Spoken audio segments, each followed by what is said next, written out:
siang ya Nanda. Kita hari ini belajarnya relax, belajar sama ibu ilmu kalam ya Nanda. Untuk itu sebelum kita belajar, alangkah baiknya Nanda berdiri dulu. Seandainya letih ya Nanda, capek karena belajar matematika tadi kan. Sebenarnya kita senang otak dulu. Nah, senang otak kita mulai dari nanti pakai bahasa Arab ya Nanda. Wahid isnani salasa.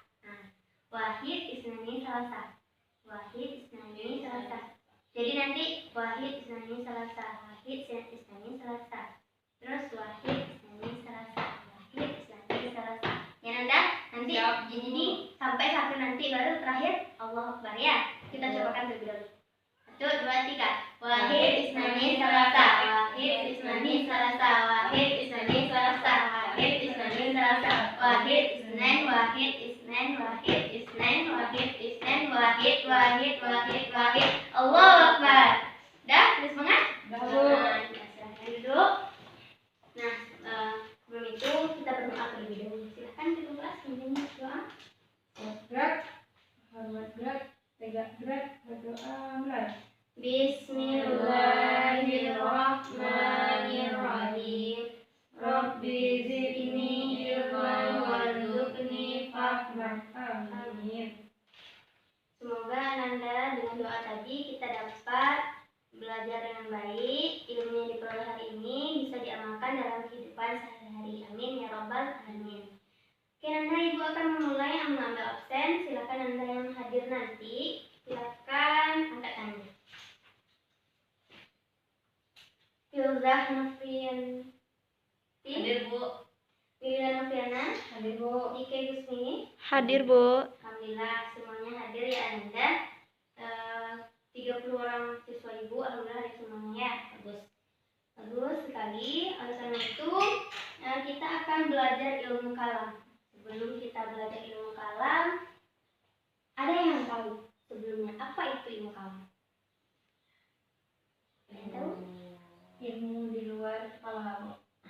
Ada yang lain? Ada yang pemikiran yang lain? Silakan Anda buka pemahaman Anda. Ketuhanan. Boleh juga, bagus. Jadi ibu simpulkan ilmu kalam itu adalah ilmu yang bersifat logika yang berargumentasikan filsafat dengan pembelajaran akidah akhlak atau ilmu kalam yang berbasiskan tauhid. Seperti itu Anda.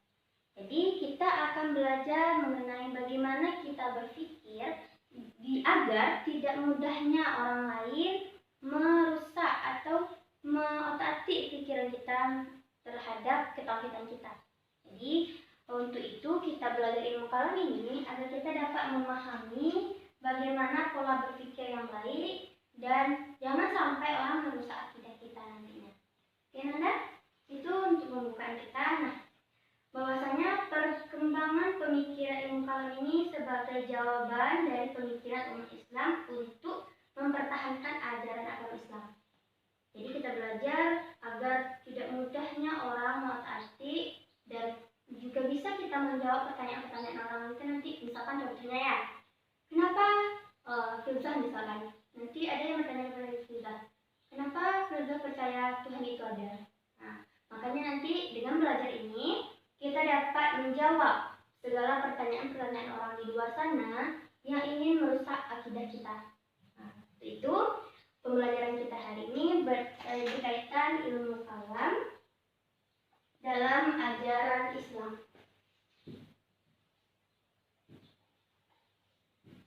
Ilmu kalam dalam ajaran Islam.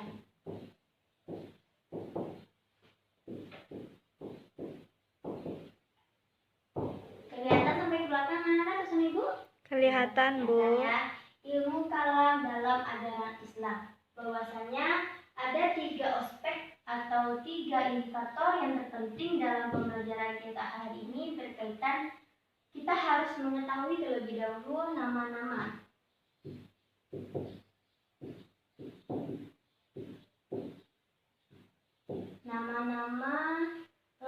Nama-nama ilmu kalam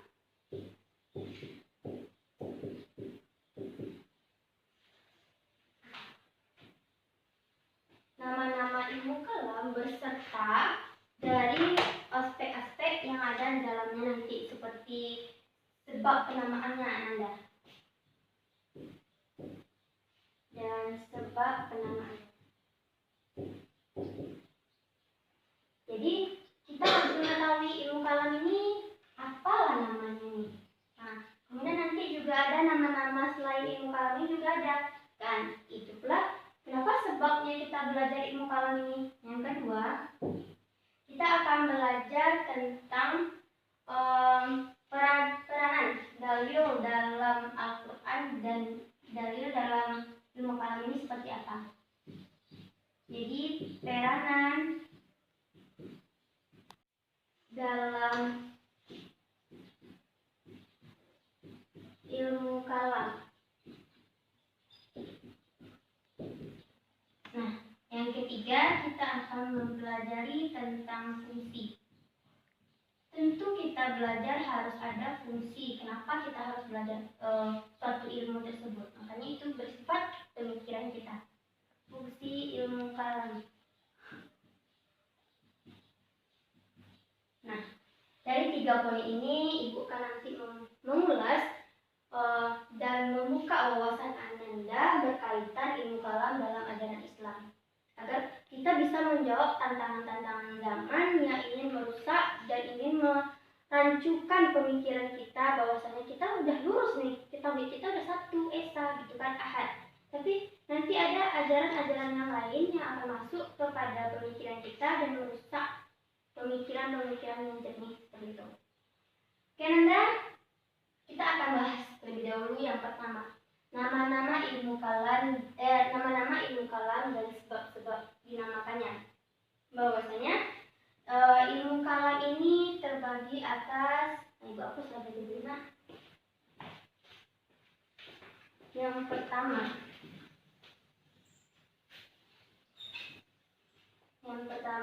kita akan membahas, nanti sembari Ibu menjelaskan silahkan Anda catat apa yang paling penting, karena nanti kita akan membahas dan Ibu akan memberikan tugas berkaitan pembelajaran hari ini. Yang pertama yaitu tentu kita membahas ilmu kalam, tentu kita akan membahas apa itu ilmu kalam.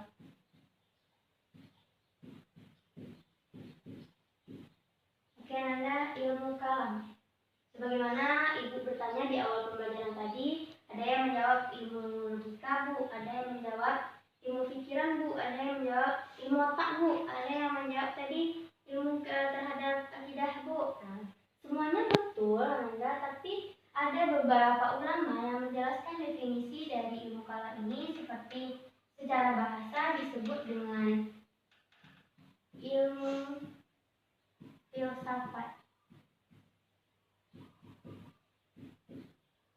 atau secara bahasa lainnya juga disebut dengan ilmu logika. Bagaimana kita diajarkan untuk berpikir secara teratur dan diajarkan secara menyeluruh membahas tentang ketuhanan.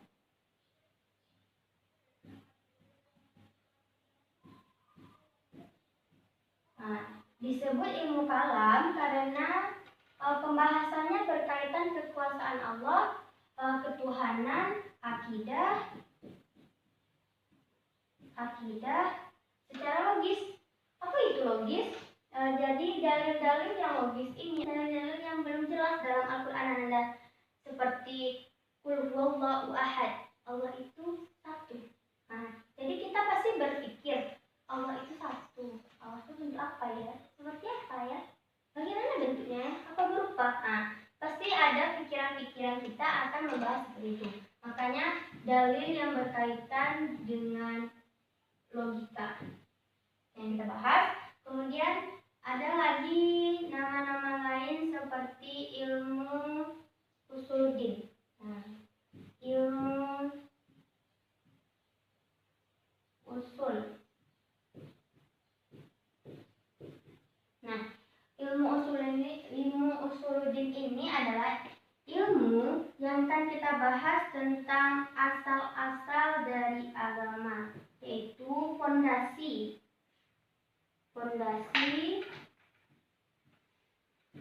atau dasar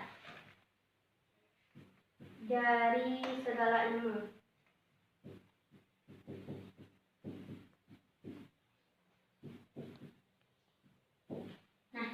ilmu usuluddin ini adalah fondasi atau awal dari kita mengenal itu.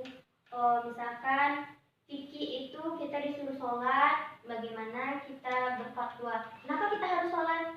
Nah, kenapa kita harus rakaatnya pagi itu 2, rakaatnya subuh itu 4. Nah, itulah yang akan dibahas oleh ilmu kalam dalam ajaran Islam. Nanti itu yang perincinya di dalam buku ilmu usuluddin Anda.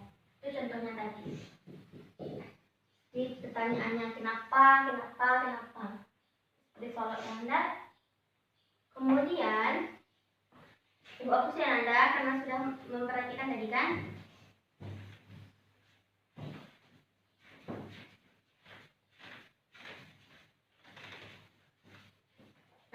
Kita masuk yang ketiga, nama lainnya seperti nama lainnya yang ketiga ya Nanda. Yang ketiga ilmu tauhid. Pasti Anda pernah dengar. Ilmu tauhid adalah ilmu yang mencakup keesaan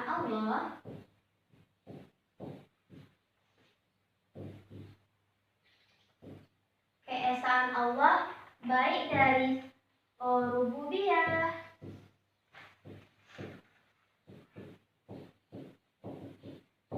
uluhiyah,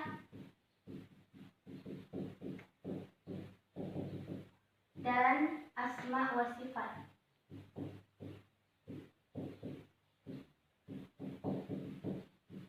Nah, rububiyah adalah menyangkut zat, yang baik menyangkut zatnya, baik menyangkut sifatnya, perbuatannya, dan menyangkut dari perbuatannya Allah Subhanahu wa taala. Itu ilmu tauhid. Yang keempat adalah ilmu teologi Islam.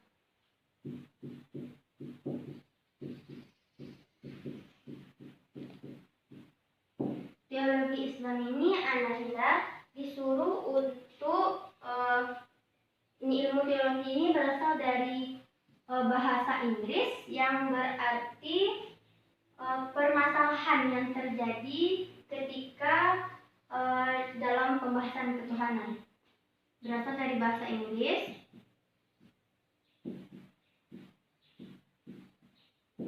yang berarti permasalahan.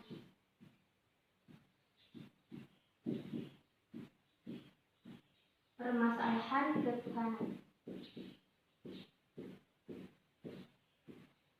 Nah, sampai sini Anda paham bahwasanya nama-nama lain dari ilmu kalam itu dan kenapa dinamakannya seperti itu.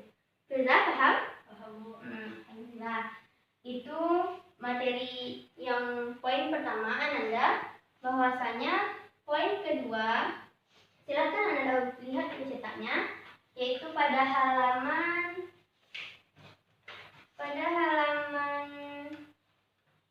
62. Silakan Anda buka. Kita akan membahas peranan dari. Nah, di sini baru Anda bisa paham nanti kenapa kita harus belajar ilmu kalam ini. Dalam ilmu kalam Anda kita disuruh untuk paham. Nanti jika ada Anda yang mau menjadi ulama besar, ada Anda yang ingin menjadi filsafat, ilmu atau menciptakan sesuatu yang baru, tapi tidak melenceng dari ajaran agama Islam. Itu peranan yang kedua. Peranan dari peranan ilmu kalam dalam Al-Quran. Nah, peranan ilmu kalam dalam Al-Quran ini terbagi dari 2. Yang pertama dari dalil naqli. Nah, silahkan Filzah sebutkan dalilnya dalam Al-Quran, Filzah. Terdapat dalam Quran surah Al-Nisa ayat 125 yang berbunyi Bismillahirrahmanirrahim.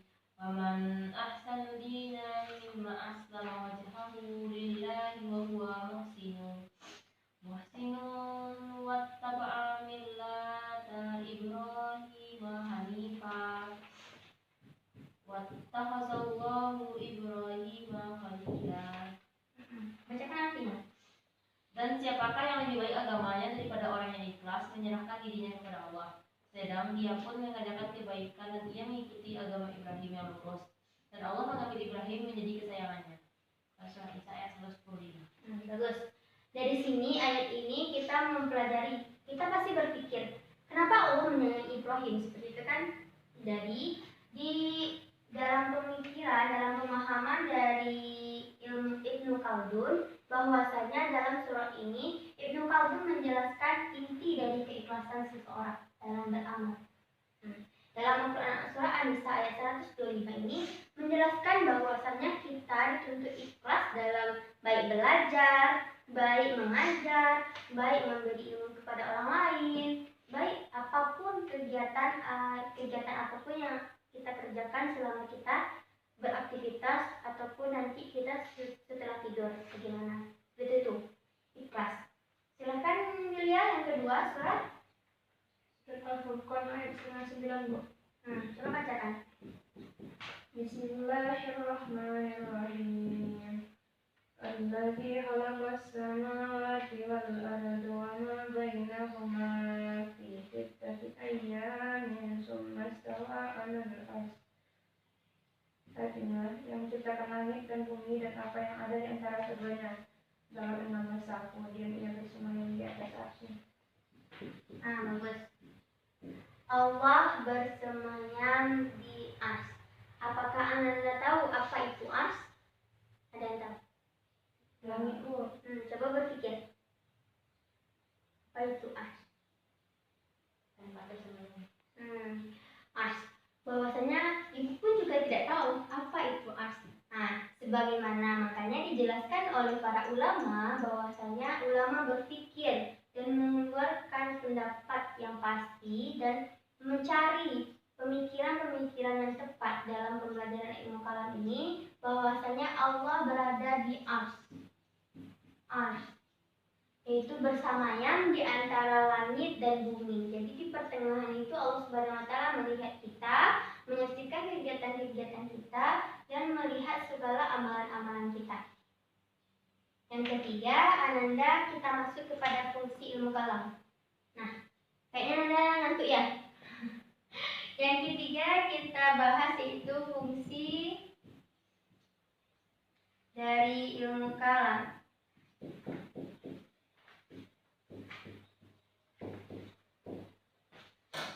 Sudah bacakan fungsi dari ilmu kalam.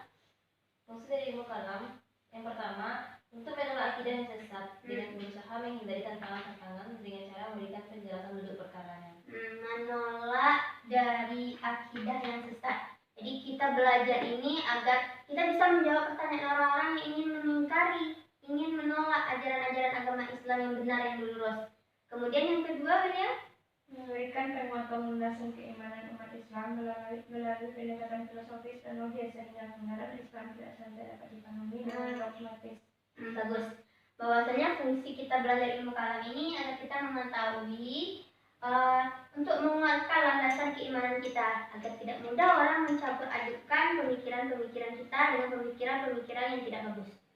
Yang ketiga adalah menjawab problematika penyimpangan teologi agama. Jadi kita bisa menghambat diri kita sendiri lah, misalkan dulu. Walaupun kita tidak bisa memberikan kepada orang lain, setidaknya diri kita bisa kita awasi bahwasanya tidak bisa mencampur adukan segala hal yang tidak masuk akal bagi kita dan tidak masuk akal oleh agama kita. Bahwasanya misalkan ya Nanda, kita pergi berziarah ke Pariaman, ke kuburan Syekh Burhanuddin di sana. Bahwasanya nanti ada orang mengatakan juga kuburan Syekh Burhanuddin juga ada loh di Sawarunto.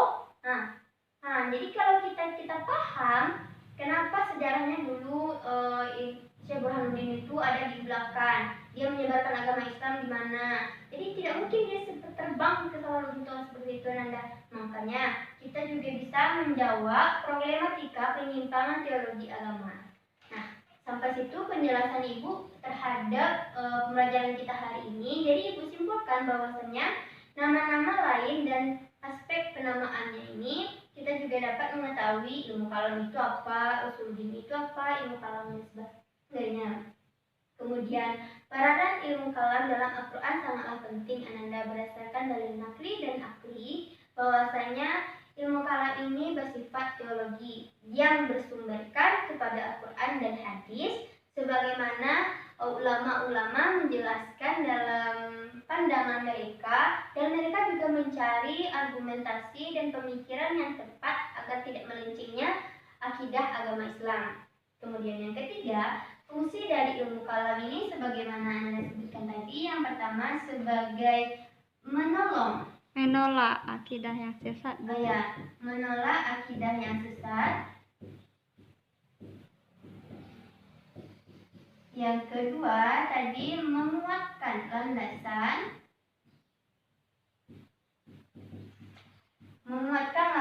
keimanan. Yang ketiga, menjawab problematika dari penyimpangan teologi Islam. Nah, Ananda, inilah materi kita hari ini.